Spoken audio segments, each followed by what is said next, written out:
Bom dia. Bem-vindos à teleconferência da Login Logística Intermodal para a apresentação dos resultados do primeiro trimestre do ano de 2019. Todos os participantes são conectados apenas como ouvintes e logo em seguida à apresentação será aberta a sessão de perguntas e respostas, quando serão dadas as instruções para os senhores participarem.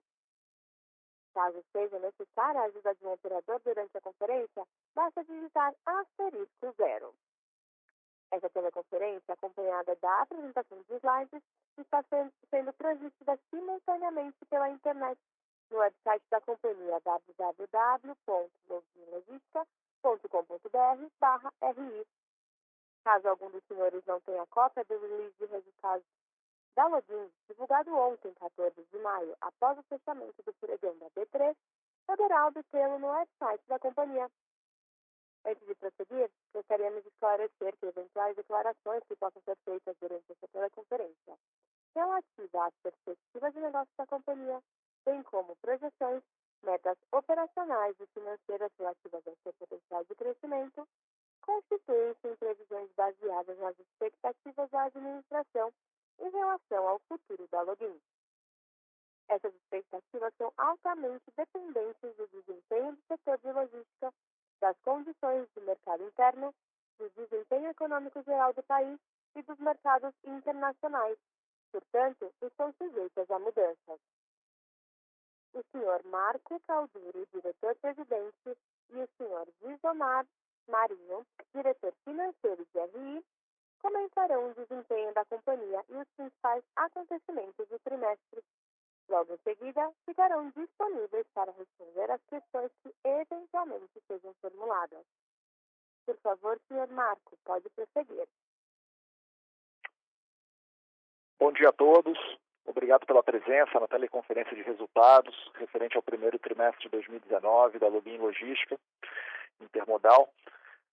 Minha fala vai ser breve. Antes de passar para o nosso CFO, que vai detalhar os resultados, eu queria fazer alguns pequenos destaques em relação a mais um resultado recorde na história da companhia, mostrando bastante consistência, entrega e envolvimento de todas as equipes na transformação da rentabilidade da companhia, de modo que a gente possa extrair o máximo de caixa da base de ativo corrente da companhia e dê sequência a esse processo de desalavancagem e reestruturação financeira e organizacional que a companhia executa atualmente.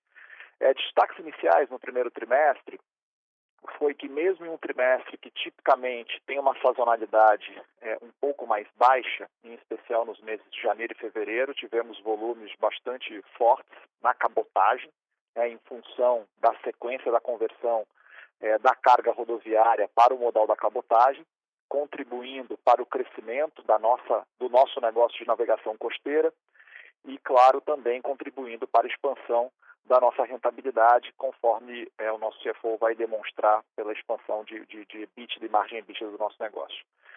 Também quero destacar um decréscimo no nosso negócio de veículos, no nosso negócio de Ro-Ro, para o Mercosul, que em função da crise na Argentina, o volume de veículos transportados decresceu bastante no trimestre, impactando as receitas da navegação desse negócio, mas não afetando a rentabilidade do resultado como um todo. Outro destaque bastante relevante foi a performance de segurança. Não tivemos nenhum acidente com perda de tempo em nossos navios. Operamos nossos ativos com um nível de serviço bastante satisfatório, uma alta disponibilidade de navios, uma alta aderência ao schedule dos nossos serviços, uma performance de pontualidade bastante alta nas nossas pontas rodoviárias, e tudo isso com uma estrutura de custo operacional bastante competitiva. Então, vou passar a palavra para o nosso CFO, Gisomar Marinho, que vai detalhar os resultados e estarei à disposição nas perguntas e respostas. Obrigado. Marco, obrigado. Desejo um bom dia a todos que estão ouvindo essa teleconferência. E começando pelo slide 2 da nossa apresentação, esclarecemos que o IFRS 16 entrou em vigor a partir de 1º de janeiro de 2019 e que modificou o tratamento contábil dado às despesas com arrendamento operacional.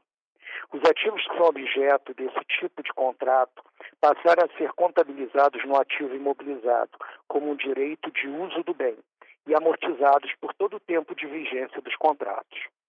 Essa alteração provocou um aumento dos custos de depreciação e amortização, gerando um impacto positivo no EBITDA, pois os custos de aluguéis passaram a ser contabilizados como depreciação e amortização, ao invés de um custo operacional. Para o efeito de comparabilidade, a companhia adequou os resultados operacionais do primeiro TRI de 2018 de acordo com as práticas do IFRS. Isso está demonstrado em todos os gráficos e tabelas desta apresentação, assim como o que está apresentado no nosso comentário de desempenho, que foi ontem protocolado na CVM. Na Login, o impacto do IFRS 16 gerou despesas de amortização de arrendamento mercantil, alterando os custos de aluguéis de containers e de terminais e de escritórios, com um impacto no primeiro TRI de 2019 de 2,8 milhões e numa mesma base comparativa, no primeiro TRI de 2018, de 2,5 milhões. Passamos agora para o slide 13, onde mostramos os destaques do primeiro trimestre de 2019. O EBITDA consolidado foi de 63,8 milhões no primeiro TRI, um novo recorde da Login, superando em 122% o EBITDA consolidado ajustado, que foi de 28,7 milhões no primeiro TRI do ano passado. A margem EBITDA foi de 26,7 milhões no primeiro TRI desse ano, versus uma margem de 13,1% no primeiro TRI de 2018. Na navegação costeira, a receita operacional líquida de containers, hall de containers, por TEU, foi de R$ 1.958 no primeiro TRI desse ano.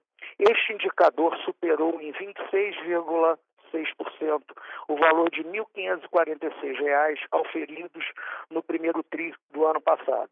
Fato este devido ao crescimento dos volumes da cabotagem.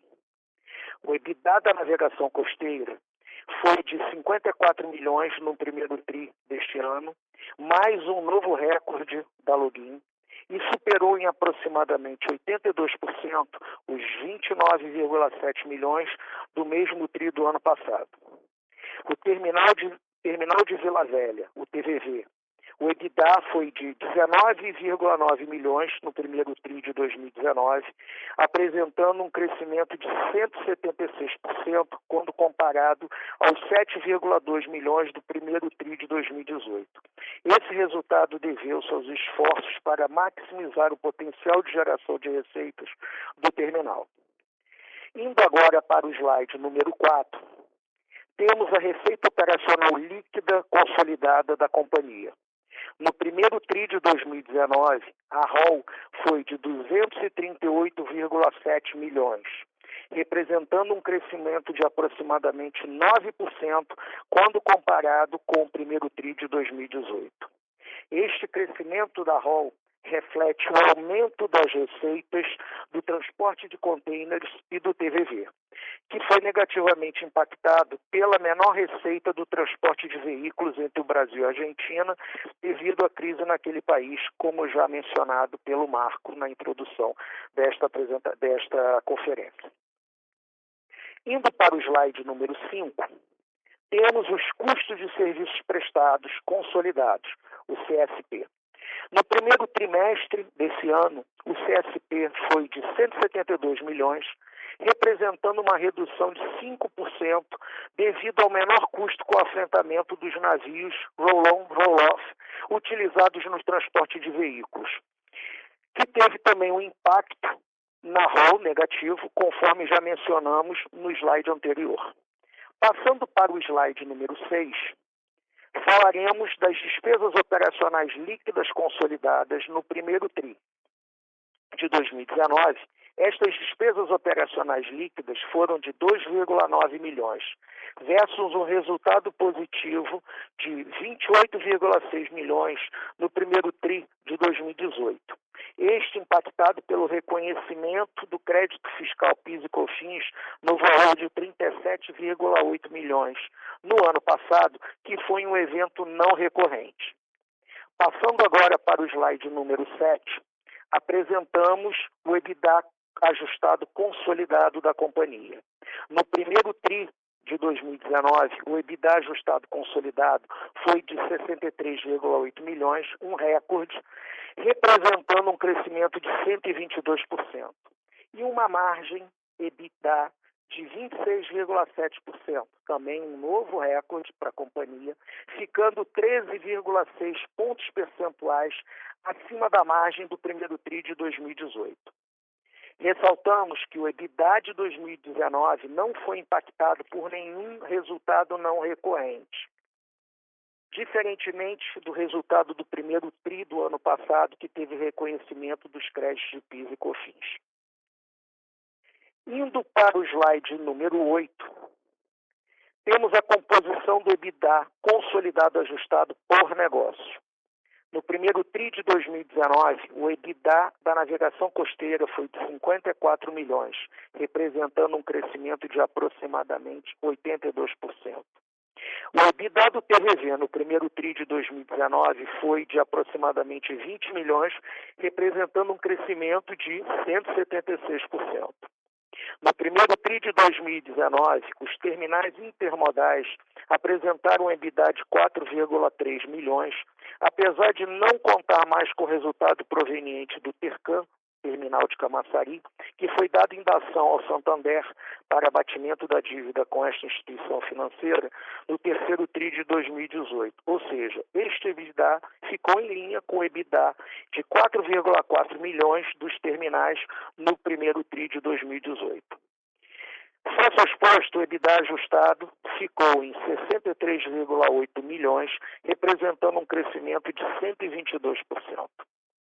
Indo para o slide número 9, apresentamos a contribuição dos negócios para o EBITDA ajustado consolidado da companhia do primeiro TRI de 2019, que foi de aproximadamente 64 milhões, com uma contribuição de 24 milhões da navegação costeira e de 12,7 milhões do TVV, o que representou um crescimento de 122% quando comparado ao EBITDA do primeiro TRI de 2018.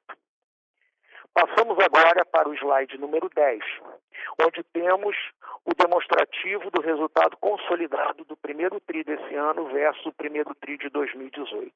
Ressaltamos o crescimento da receita operacional líquida em 8,9%, o EBITDA ajustado do primeiro TRI de 2019 de 63,8 milhões, que não teve nenhum evento não recorrente, representando um crescimento de 122%. Se desconsiderarmos o evento não recorrente dos créditos fiscais de 37,8 milhões do primeiro TRI do ano passado, conforme já mencionamos algumas vezes ao longo desta apresentação. E, por fim, um lucro líquido ajustado de 5,2 milhões, representando um crescimento de aproximadamente 142%, quando comparado ao prejuízo que seria no primeiro TRI de 2018, de 12,5 milhões, se desconsiderarmos o impacto positivo dos créditos fiscais que foram reconhecidos no primeiro trimestre do ano passado. Avançando agora para o slide número 11, apresentamos os volumes de contêineres da navegação costeira. No primeiro TRI de 2019, o volume de contêineres transportados em milhares de TEUs caiu 1,2%. Porém, tivemos uma maior participação de cargas da cabotagem que apresentam um maior valor agregado. Agora, indo para o slide número 12, temos a receita operacional líquida ROL da navegação costeira. No primeiro TRI deste ano, a ROL de containers foi de 164,5 milhões, representando um crescimento de 26%, devido ao maior volume de cargas transportadas na cabotagem. Já a ROL total da navegação costeira no primeiro TRI de 2019 foi de 187 milhões aproximadamente, apresentando um crescimento de 2,7%.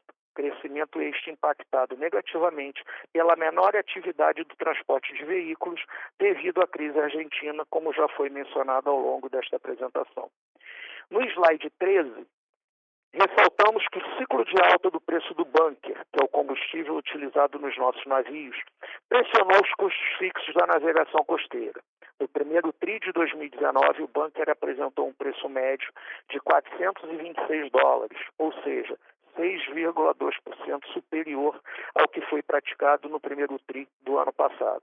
Em reais, o preço médio foi de R$ 1.606, ficando 23,6% superior ao preço praticado no primeiro TRI do ano anterior. Passando agora para o slide 14, apresentamos o quadro demonstrativo do EBITDA da navegação costeira, ressaltando que no primeiro TRI de 2019 o EBITDA foi de 54 milhões, com um acréscimo de aproximadamente 82%. E a margem EBITDA alcançada foi de aproximadamente 29%, representando um crescimento de 12,6 pontos percentuais.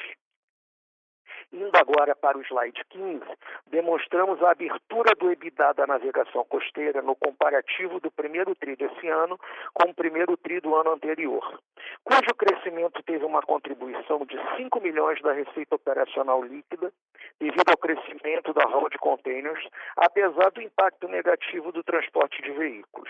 Um crescimento nos custos variáveis de 9,6 milhões, devido ao maior volume transportado, e uma contribuição de 24,2 milhões dos custos fixos totais, devido em grande parte ao menor custo de afetamento dos navios relacionados ao transporte de veículos, apesar do maior custo do bunker, como já mencionei anteriormente.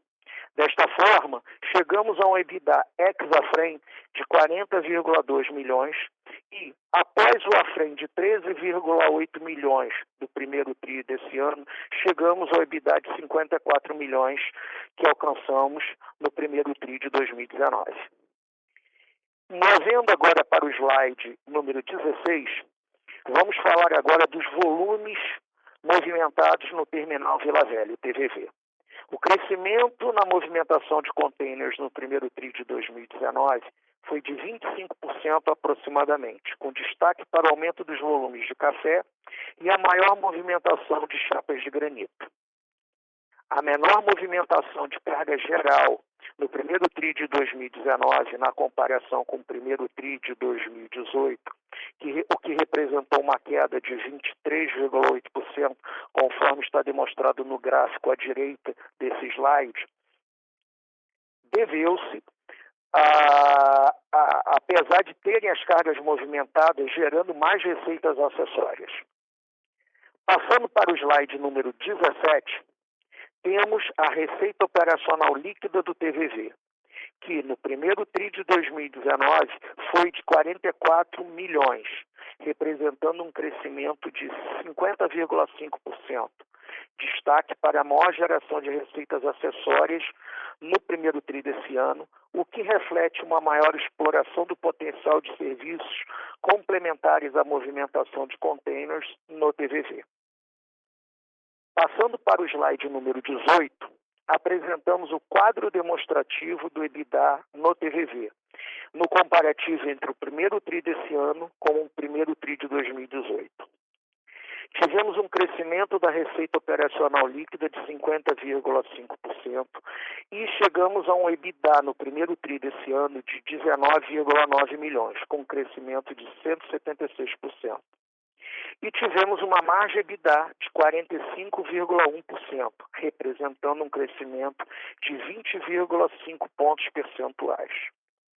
Indo agora para o slide número 19, temos a abertura do EBITDA do TVV, cujo crescimento de 176% no comparativo entre os trimestres, que já foi mencionado, teve a contribuição de 14,8 milhões da receita operacional líquida de containers, devido ao crescimento das receitas de serviços complementares à movimentação, que são as receitas acessórias, e a contribuição de 3,3 milhões de outras receitas, devido ao impacto líquido positivo de reversões de provisões para contingências judiciais no montante de 2,9 milhões, o que resultou num EBITDA de 19,9 milhões no período. Passando agora para o slide 20, temos a abertura do endividamento da Login, que está bem alongado, com vencimento de curto prazo de apenas 8% e com 92% do vencimento no longo prazo. A dívida bruta é de aproximadamente 1 bilhão 223 milhões e a dívida líquida de 1 bilhão 199 milhões, com um custo médio de 7,84% ao ano. Em janeiro desse ano, iniciamos o processo de amortização mensal dos financiamentos relacionados ao Fundo da Marinha Mercante, junto com o BNDES, como agente desse financiamento, referentes à construção naval descontinuada. Passando agora para o último slide dessa apresentação, temos a evolução da desalavancagem da companhia, representada pela relação dívida líquida EBITDA nos últimos 12 meses, em que passamos de 11 vezes do nível de alavancagem apresentado no primeiro TRI do ano passado para 6,2 vezes no primeiro TRI desse ano, representando uma redução de aproximadamente 42% no comparativo entre os períodos. Volto agora a palavra para o Marco Cauduro, presidente da companhia, para a sessão de perguntas e respostas. Obrigado, Zomar. Então a gente se coloca à disposição para perguntas e respostas agora. Obrigado. Obrigada. Iniciaremos agora a sessão de perguntas e respostas para investidores e analistas. Caso haja alguma pergunta, por favor, digitem asterisco 1. Se a sua pergunta for respondida, você pode sair da fila digitando asterisco 2. As perguntas serão atendidas na ordem que são recebidas. Solicitamos a gentileza de tirarem o fone do gancho ao efetuarem a pergunta. Dessa forma, uma ótima qualidade de som será oferecida. Por favor, aguardem enquanto coletamos as perguntas. Nossa primeira pergunta vem de Vinícius Figueiredo, Investport. Alô. Bom dia, parabéns aí pelos resultados, foram bem interessantes aí, está vendo uma evolução aí na empresa, nítida. Vamos lá para as perguntas. Uma operacional, seria mais ao Marco, né? Sobre a entrada do Polaris no segundo semestre, como está previsto, qual o impacto aí que vocês olham, tanto no questão de operacional e o desdobramento para a parte financeira? E outra mais para o CFO, a questão do passivo, né? O que você vê ainda que pode melhorar, a questão da gestão do passivo, tende ao custo da dívida, alongamento, como é que vocês olham aí a dívida líquida EBITDA da empresa também, para frente, né? Não só essas perguntas. Olá, Vinícius, obrigado pelas perguntas. Aqui é o Marco Cauduro falando. Eu vou responder as duas e, eventualmente, o Zomar pode complementar, caso necessário. Em relação à entrada do Polaris, de fato, a entrega do navio ela está contratualmente marcada para até o final de junho, agora. Então, esse navio será entregue lá na China, em Guangzhou. E existe todo um processo, um plano operacional para esse navio viajar até o Brasil e seguir com o processo de importação e nacionalização para, então, no último trimestre, ele entrar no nosso serviço, em Manaus, e se conectar já na nossa rede, nos nossos serviços.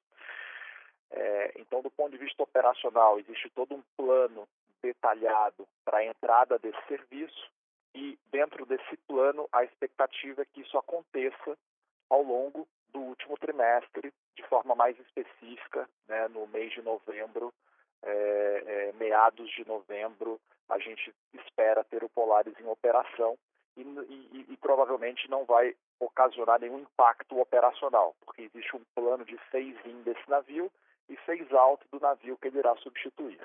Tá? Em relação ao aspecto financeiro, acho que tem duas dimensões aqui que a gente não vai materializar, em relação à expectativa, mas acho que uma mais direta é a substituição da despesa de afretamento do navio estrangeiro, que a gente vai deixar de afretar, ou seja, um navio que será substituído com a entrada do Polaris. Em contrapartida, como esse afretamento é um afretamento por tempo, ou seja, todos os custos de tripulação e custos de manutenção, né, ligado ao casco do navio, são de responsabilidade do armador, do proprietário, né, dessa embarcação estrangeira que é afretada para a companhia. Uma vez que a gente o substitui por um navio nosso próprio, a gente passa a incorrer em todos esses custos, né, de manutenção do navio, custos da tripulação brasileira, seguro e basicamente isso. Então tem uma substituição de uma linha de afretamento por uma linha de custo que a gente chama aqui de running cost dessa embarcação. O impacto, e hoje, pensando do ponto de vista nessa taxa de câmbio, o daily rate dessa embarcação vis-à-vis o incremento de custo, né, de running cost que a gente tem, essas coisas quase que se compensam, né? Mas tipicamente o afretamento, o daily rate que você paga para uma embarcação internacional é um pouco mais barata do que o running cost que você tem de uma embarcação própria com tripulação brasileira. Mas hoje, nesse câmbio de R$4, essas coisas tendem a se equiparar. Segundo ponto, a FREM. Hoje, essa embarcação estrangeira, ela não gera FREM, ou seja, as cargas de cabotagem que a gente transporta nessas embarcações estrangeiras, elas não estão gerando a FREM. Com a entrada do Polaris, a gente passa a ter o benefício da geração do AFREM em relação às cargas de cabotagem que a gente transporta. Então, sem passar a expectativa da materialidade desse incremento, é um incremento significativo na nossa geração de AFREM, né, que contribui com todo o plano de geração de caixa e redução da alavancagem da companhia. Tá? E o terceiro ponto, que também é importante colocar, né, o Polaris, por ser um projeto novo, de tecnologia nova, a gente tem uma expectativa de consumo de bunker bem menor ou menor do que a gente enxerga na nossa frota atual. Então, uma redução do consumo específico de bunker do Polaris em relação ao navio que está sendo substituído, esse navio estrangeiro que já tem uma certa idade, né, mais de 10 anos, a gente também tem expectativa de redução de consumo. Então, basicamente isso em relação ao Polaris. Em relação ao passivo, o custo do endividamento da companhia, acho que ele está bem descrito nas notas explicativas, né? A companhia tem um custo médio de dívida que a gente pode detalhar no release ou na nota explicativa de 7,84, depois o Zomar fala isso de forma mais precisa. Claro que uma parte relevante da nossa dívida é dívida oriundo do FNM, né, do Fundo da Marinha Mercante, através do repasse do seu agente BNDES. São dívidas que inicialmente foram contratadas a PJLP, mais 2,20, 2,30 de spread, tiveram algumas alterações nessa taxa ao longo das renegociações que essa dívida passou ao longo da sua vida. E a parte de capital de giro, né, ou seja, os bancos privados, na reestruturação da dívida, a taxa acordada foi 130 do CDI. Hoje a companhia, apesar da grande melhora na sua liquidez e na sua estrutura de capital, no nível de alavancagem, conforme o slide 21 da apresentação do Gisomar, né, ou seja, nos últimos 12 meses, praticamente essa alavancagem se dividiu por 2, a companhia ainda é uma companhia restrita do ponto de vista de crédito, né? A nossa capacidade de crédito é bastante limitada. Então, hoje, apesar de uma certa liquidez no mercado de renda fixa local, a gente não tem acesso a nenhuma operação que nos permita substituir as dívidas atuais por dívidas mais baratas ou de duration mais longo. É claro que a gente monitora, a gente entende que esse é um processo, à medida que a gente desalavanca esse balanço em função do serviço da dívida, mas principalmente em função do crescimento do resultado, o nosso entendimento é que a gente está criando condições de bancabilidade para que a gente possa, primeiro, rolar, né, ou criar condições para rolar o bullet que a gente tem em 2023, mas mais do que isso, para a gente passar a gerir a estrutura de capital de forma dinâmica, acessando os instrumentos disponíveis, né, e gerindo custo e liquidez da companhia no tempo. Tá? Mas a gente não quer dar nenhum guidance aqui de net debt EBITDA de longo prazo, a gente tem no nosso planejamento pluriane. Eu acho que a afirmação que é importante aqui é que hoje o perfil da dívida ele é coerente com a capacidade de geração de caixa do negócio. Hoje a nossa geração de caixa serve todas as nossas obrigações no tempo, e o crescimento do resultado que a gente vem entregando trimestre a trimestre, com consistência em torno desse plano de reestruturação da companhia, nos dá muita confiança que criaremos condições para rolar a dívida em 23. Essa companhia vai desalavancar rapidamente até 2023 para rolar essa dívida e gerir a estrutura de capital de forma dinâmica. Obrigado. Com licença, lembrando que para fazer uma pergunta por áudio, basta digitar *1. A nossa próxima pergunta vem do webcast. Por favor, podem prosseguir. Marco Calduro na ligação ainda. Vou pegar uma pergunta do webcast, do Herbert. Ele pergunta: o custo de afretamento de navios caiu 57% na comparação anual. O que explica essa grande queda? Essa grande queda, Herbert, ela se explica em função da redução do nosso negócio de ro-ro, da navegação de veículos, em especial nesse trade de veículos para o Mercosul. Como houve uma redução significativa do número de veículos que a gente transporta para o Mercosul, reduziu-se também a necessidade da quantidade de navios. Então, como os navios são afretados e você tem um custo referente a esse afretamento, uma vez que a gente diminui, ou reduz o número de navios que são afretados, consequentemente, esse custo também se reduz na mesma proporção. Lembrando que esse custo de afretamento é um custo em dólar por dia. Então, não é que houve uma redução no custo unitário do afretamento. O que houve foi uma redução nessa conta de afretamento por conta da redução do número de embarcações afretadas. Obrigado. Obrigada. Não havendo mais perguntas, gostaria de passar a palavra à companhia para as últimas considerações. Obrigado. Queria mais uma vez agradecer a todos pela presença na teleconferência de resultados do primeiro trimestre e deixar aqui o convite para a teleconferência referente aos resultados do segundo trimestre, onde a gente tem uma expectativa de continuar reportando essa sequência de resultados bastante consistente e cadente em relação a esse projeto de reestruturação. Obrigado a todos e bom dia. Obrigada. A teleconferência sobre os resultados da Logística Intermodal está encerrada. Conectem suas linhas agora e tenham um bom dia.